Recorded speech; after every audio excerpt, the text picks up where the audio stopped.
we've already considered. Number one is leaders help make organizations work. If we don't have successful leaders, then we can't create what we want to create. So if we want to build our organization, if we want to be able to maintain our organization, if we want to build our organizational capacity to do new things, we've got to develop leaders. The leaders we have may be doing what we need today, but that's not going to stay that way.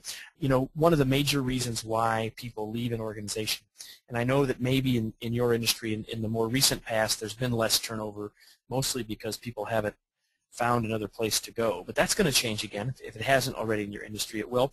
And so one of the things that we absolutely know is that people often leave a job not because of the job, but because of their boss. And so if we develop more effective leaders, we're going to reduce turnover, not only of those they lead, but of them themselves. Listen, the best leaders want to have opportunities to continue to grow, and if you're not providing them those opportunities, they're going to be looking somewhere else. So when we develop leaders, we reduce turnover across our organization. When we develop more effective leaders, we increase employee satisfaction, again, across the board with those leaders lead as well as with those leaders themselves. And so employee satisfaction and engagement is a huge reason and value that comes from developing leaders.